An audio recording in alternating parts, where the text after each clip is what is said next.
Easy, Chris McGee, Danny Green, James Worthy, Mike Trudell is in Detroit. The Lakers' 9-game win streak comes to an end at the hands of the Detroit Pistons, the #1 team in the Eastern Conference. The Lakers were right there, big game with a chance to win it at the end. Better execution down the stretch by the Detroit Pistons. Also 8 turnovers in that fourth quarter for the Lakers. They only had 5 going into that fourth. And then at the end, you have Jenkins getting to his spot on the right, hitting that little fadeaway, and then Duren, that matchup with Duren, kind of waiting for the step back. Tough shot for Luke at the end there.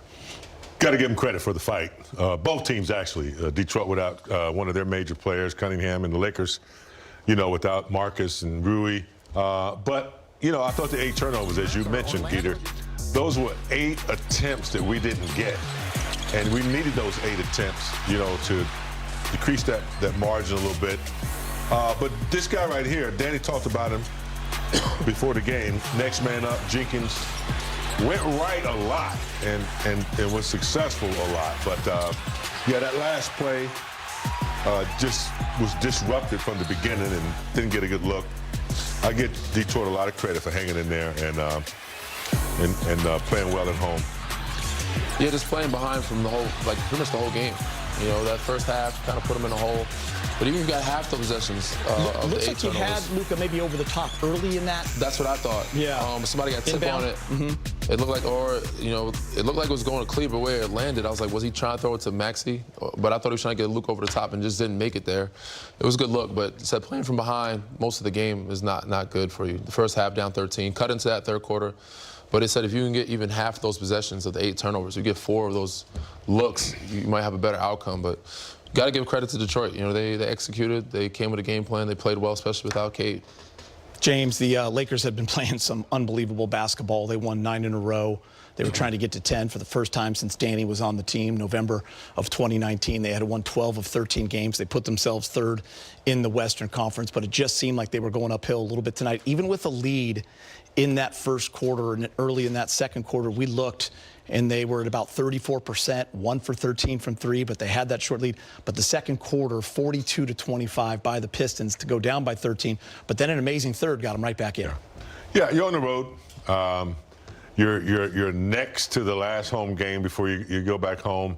You were without a few players. It could be some subconscious fatigue. I don't know. It could be a little bit of tired legs. But the second quarter was definitely Detroit Pistons quarter, and that propelled them to get the confidence that they needed in the second half when Jenkins came out, Durrell came out. And so they played well. The Lakers just not execute the way they wanted to and just couldn't knock down the shots that they normally do. They just didn't hit the shots. I got to give some credit to the bigs. They played well tonight. DeAndre and Jackson Hayes, they came and did their part. Jackson Hayes 5 for 5, DeAndre 5 for 6, double-double 13 and 10. So they did pretty well. Scored a decent amount. You would think they would have better defense against a Detroit team, no Cade Cunningham Detroit team. But, this, again, was a hard-fought, gritty game for both sides. Detroit mucked it up. They played at a slow pace. Fourth quarter made them turn the ball over some. It was their style of play. For people that aren't watching a lot of Detroit Pistons basketball, they've been a great team this year. #1 in the East, of course, the news with Cade Cunningham. He's going to be out indefinitely for now. And if they don't know the story of Dennis Jenkins, he was a two-way player.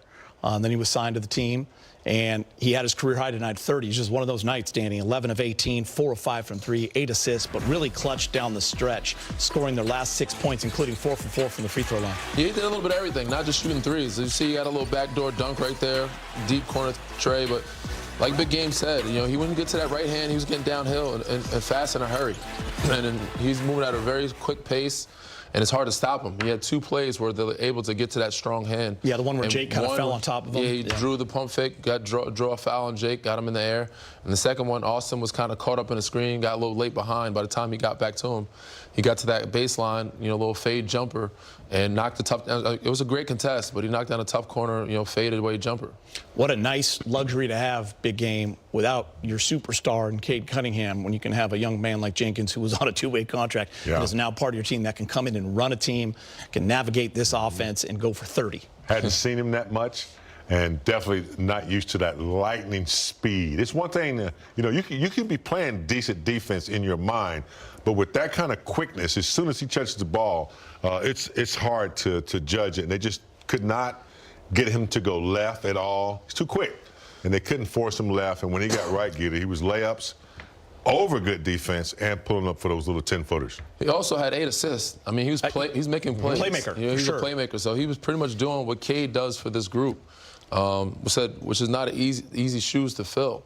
So yeah, he got Paul Reed involved. He got other guys involved, you know, that was making some baskets. They played a really good floor game, and he was the lead of it. He was the head of the snake. Jalen Duren, of course, a 20-11 night. Yeah, I was just going to talk about him, Danny. 20-11, the double-double. But I think more important than that, he was 10 for 10 from the free throw line. Yeah, you don't see that from bigs. He just has a really good touch. You could tell.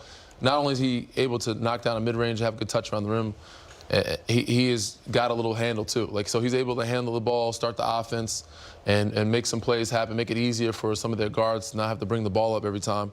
But he's got a lot in the bag, and one of those is shooting free throws, making free throws. So he's not just a foul guy. He's not a guy that you can just foul. Like most lob threats, big men, you can just foul, and they won't make free throws. He's been putting pressure on teams in a numerous amount of ways. He is a big body too.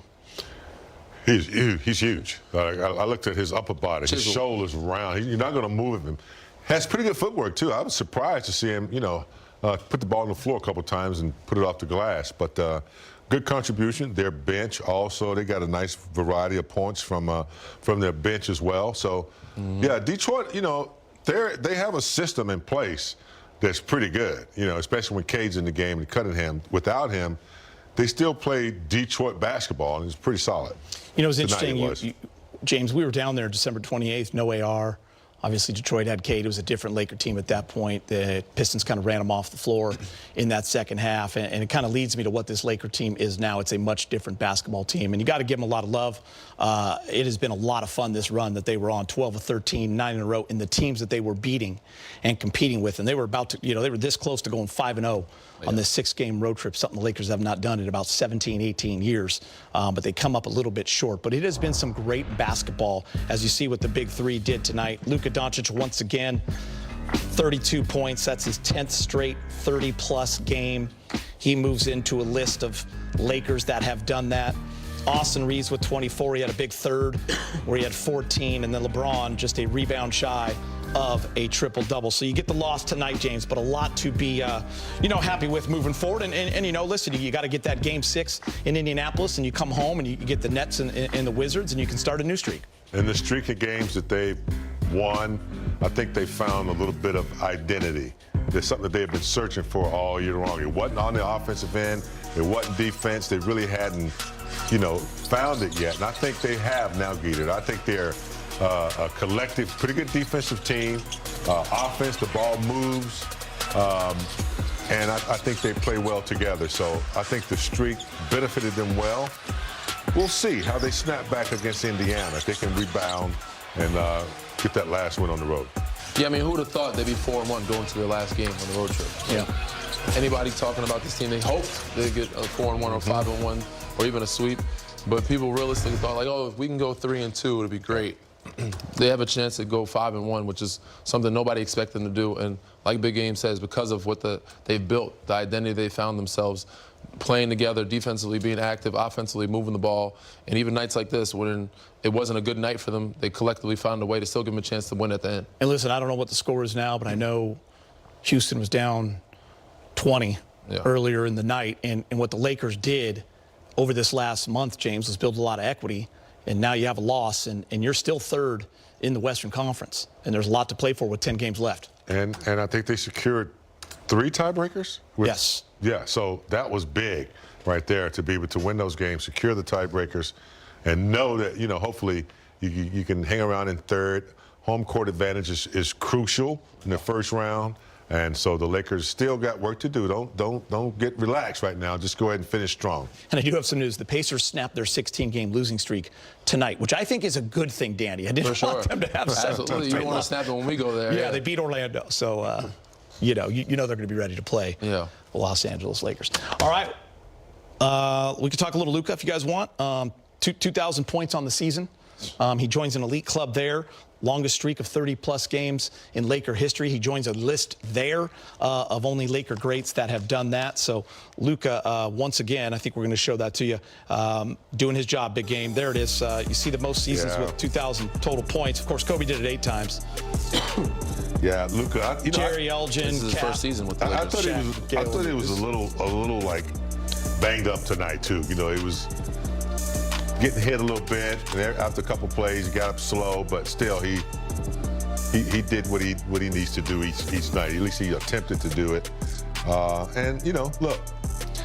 Hey, listen, his three-ball continues to make these type of lists. 2,000 total points. I mean, it's only his first season. Yeah, so I mean, his first season. Listen, the three-ball didn't go tonight. He was 3 of 13, but it has been going at a crazy rate over the last 13 games at 42%. And that's why he's had games of 60 and 40, and that's what we see him, playing with that. He gets 30 in his sleep. On an off night, he's got 32. Listen, he made a great pass. Luke Kennard had an in-and-out 3. I'll take that all night, and I'll take Luka with that 15-foot jumper all night too. Just came up short. You'll take that, because more times than not, you're going to hit those. All right, time to hear from Coach J.J. Redick, brought to you by your Toyota dealers.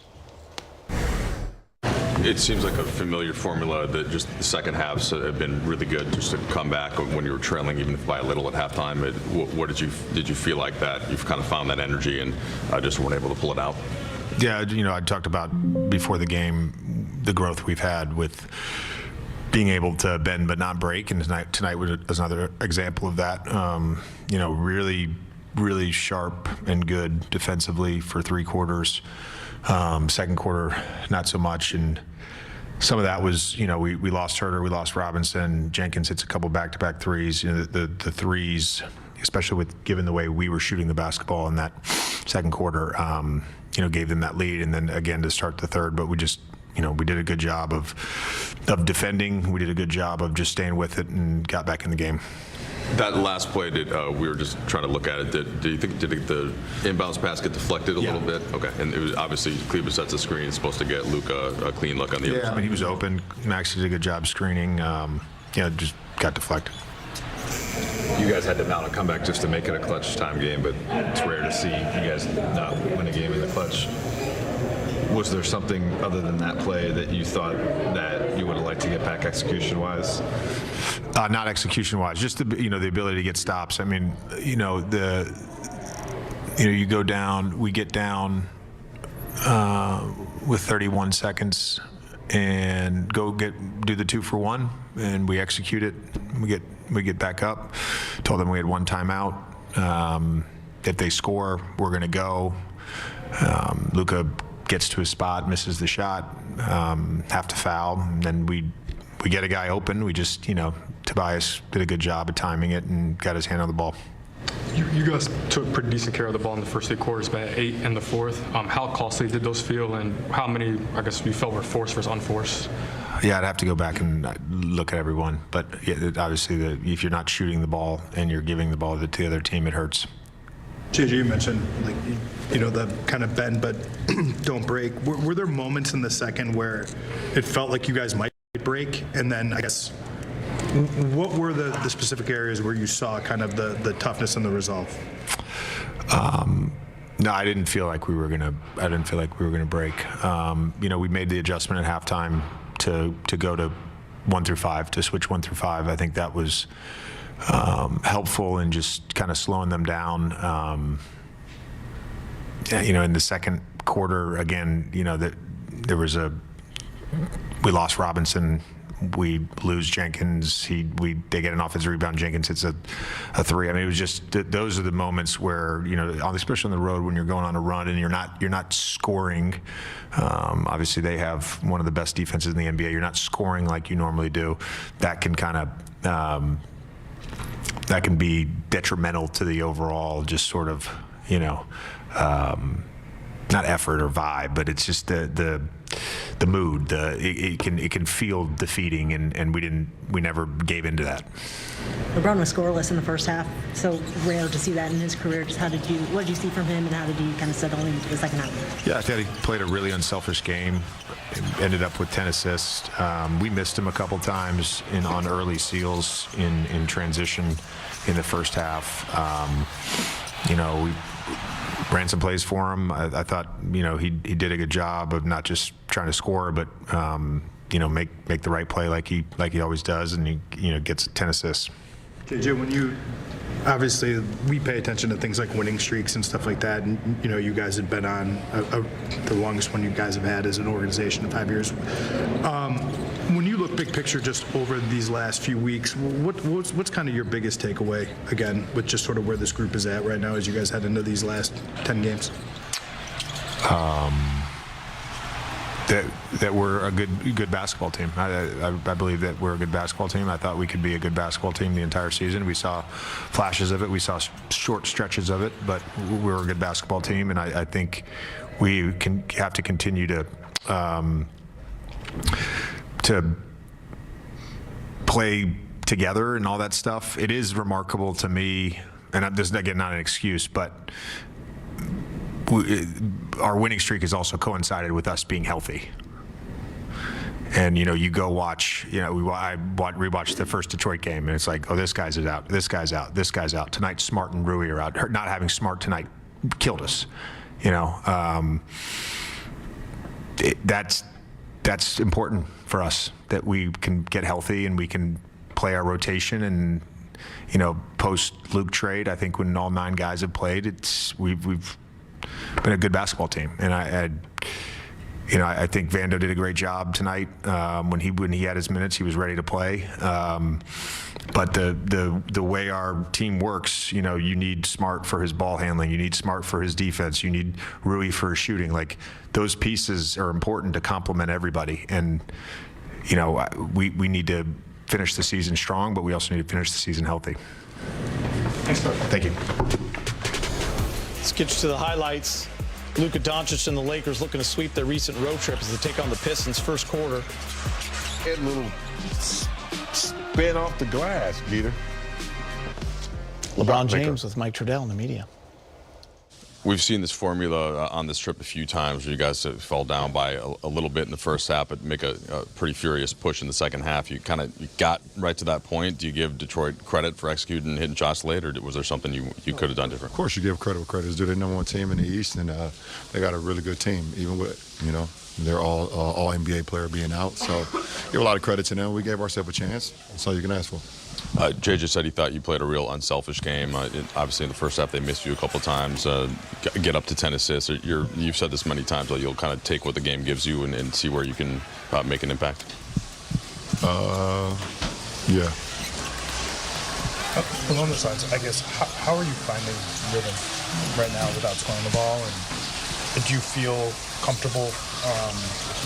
I think this is the 3rd time in your career almost for you to score this first half, but it still felt like you were in the game. That makes sense. It's the role that I'm playing for the ball club. In order for us to win ball games, it's the role that I'm playing, and it's just how the game is going. You guys won 9 straight and beat a lot of really good basketball teams, and over these past weeks have maybe cemented the belief that this is a good basketball team. Yeah. What are the habits you like best that were built over this? Just our mental toughness. Like you said, it's a couple games where we got down, a couple games where we got up. Teams made a run, took leads. We were able to stay resilient and come back. So we're tough-minded even with tonight. We got down again. First, a very good team on their home floor. Obviously, they had probably been waiting on this matchup. So it's been a long road trip for us. So for us to still be able to, it's been 1 possession game coming down the stretch. That's what you can look forward to that. There were a lot of possessions where you end up making plays as the low man on defense, is just kind of helping at the rim. What are the things that are key to being in the right spots and kind of knowing how to impact plays like that? Just anticipation and just knowing the rules of our defense, understanding when you're the low man, trying to read it early, trying to put yourself in a position where you can be there to protect your teammate in case of anything was to break down. And, I've been around the block quite a while, so I've seen a lot of the actions and things of that nature. So, understanding the game as well. Kind of along those lines, did you get any communication from the referees of why that goaltending was called? From our vantage point, it looked like it was still going up and then obviously didn't hit the backboard. He said it was going down.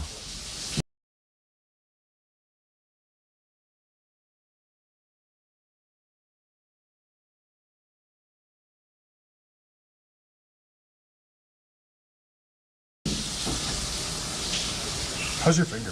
By the way, we saw that happen Yeah. in the first half. Was it just get jammed? Yeah, it got jammed on the ball.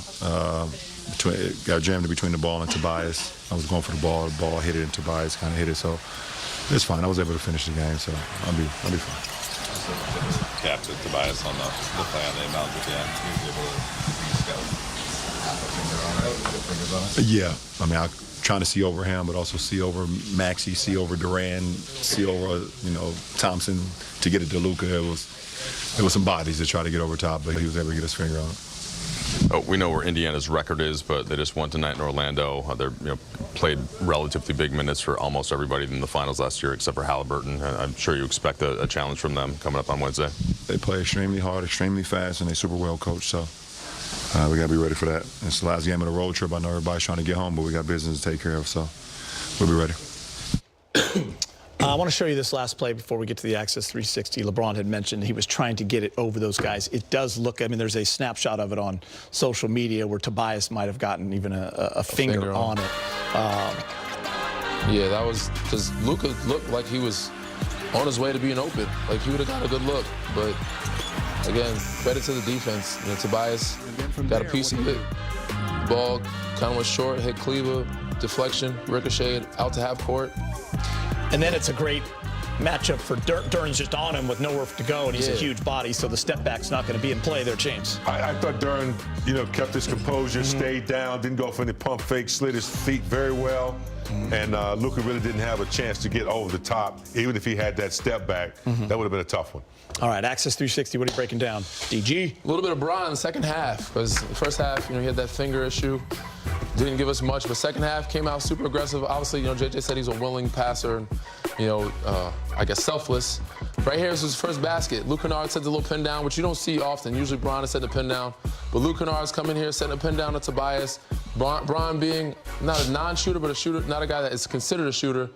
Tobias shoots the gap, but kind of disrespects him. He's wide open, knocks down a wing three-pointer. So right here, defense. Bron's on the weak side right now, sees two guys come to the ball. Paul Reed is rolling. Bron meets him at the rim, gets there early, puts his body on the line. Paul Reed tries to go around him, jumps up, gets a block with the left hand, starts the defense of doing the little intangibles that Big Game's talking about. He's becoming the Marcus Smart guy tonight and doing the little things. Right here, you get a tip. Defense is playing, being active, gets a tip. Bron sees we get the ball. He's the first guy out and running. First 3 steps, you know how fast he is. Long strides, one dribble from half court. He's going to get a layup. Still at 41. It doesn't matter. Right here again. Missed the layup. He sees we get the ball. He tips it out. Got the I'm losing the word here. So anyway, he gets the ball. He's got a Magic Johnson right here going here. Little lost my voice. Little Magic Johnson going on to Vando for a backdoor dunk. So yeah, he did all the little things, little intangibles. We got possession. He got the possession of the ball. I don't know why I drew a blank on possession, but he did a little bit of everything. Deflections, blocking shots, starting the break, running the break, getting finishes on the break, little Magic Johnson action, look-offs, and then, knocking down threes, too, off pin-downs. Smooth. Yeah. And then LeBron talked about, just to Danny's point right there, James, whatever role he's asked to play. Tonight it's that Marcus Smart role, and, he ends up a rebound shy of a triple-double, and I think he's doing whatever asked. It took him a while. He missed training camp. They had to come back and try to figure out how to play that trio. Now, once he's accepted this role, I think he's truly enjoying it. First time he's ever had to play in this position where he's the third option, basically. But I think he loves it. I think he loves playing the bully ball, posting up, taking guys down low. I think he likes some of the defensive responsibility. And, he's giving the team what they need, all he can give them. He's going to do whatever it takes to win, and he's going to do the little things. And I think it's less of a load on him to stay fresh. But ultimately, he just wants to win, and he can still be efficient and with this third man role, and be effective. Remember I gave you that Rockets-Bulls update that the Bulls are up 20? Yeah. It's now tied late. Come on. Points and 5 assists. He's with Mike Trudell in the media. Austin, you were able to make a big push in that third quarter, kind of get back in it after a rough second quarter. Where's the resilience been coming from for the team, even though you don't end up with the results, but throughout this road trip? Playing hard, executing what the coaching staff brings to us at halftime. What did you see in just the kind of the back and forth down the stretch, where you guys have generally been ending up on the winning end of these? Tonight, Detroit ends up obviously getting it. It was good basketball. and they made one more shot. You guys, during this stretch, have been tested a bunch of different ways. Even though you guys didn't win tonight, did you feel like you were tested in similar ways, and did you like how you guys responded? Yeah, no, I think we went down, 16-18 in the third, and then battled our way back. I think it was a 2-point game going into the fourth. We did some really good things, and there were some things we needed to clean up, but, it's a long trip, and, I like the way we competed. What are some of the traits that you liked from the team across that stretch, and how do you think that can apply to the final 10 and then into the postseason as well? Just the physicality and the intensity that we're playing with. Indiana's been they've been losing games, but you see them kind of tonight. They win in Orlando. They played well and hard against you in your building a couple weeks ago. What challenge do you anticipate from them on Wednesday? Same thing they do every night. Like I heard Bron say, they play hard, they play fast, well coached. Obviously injuries have been their biggest problem this year. So it's not like they're a bad team. They play every single game trying to win. So we're gonna have to go in there and play hard and get a win. No Marcus today. What do you guys miss when he's out, and what do you kind of try to bring to not necessarily replace him, but do what you can without him? Marcus is a huge glue guy for us. As everybody knows, the way he plays, unselfish, guards every team's best player. That's what he does, and when you don't have that, it sucks, but it's next man up mentality. I'm sure if he was able to play, he would have been out there. He's a competitor, so hopefully we'll have him back next game. All right, Austin Reaves, he had 24 tonight, 14 in that fourth, and then 2 in the fourth big game, and it was a big one down the stretch, and you just thought Austin had that magic, but the Pistons ended up getting it. But pretty good night for him overall, 24 points on 7 of 15. Felt comfortable with the ball in his hands on that last shot. He went right away. I think he made a floater. Left about 28 seconds on the clock, which was, okay, I guess. But Austin Reaves continues, to play good basketball, Geeter. He's pretty steady. Even on off nights, he's still, in the game trying his best. But I thought tonight Detroit just had too much offense and too many second chance points for them, and Lakers too many turnovers. But Austin still 24, 5 assists. Good night. Yeah, I mean, like Big Game said, I almost thought it was going to be an off night for him. First half was very slow. Second half, he picked it up. But even on a night like that, he finds ways to be effective.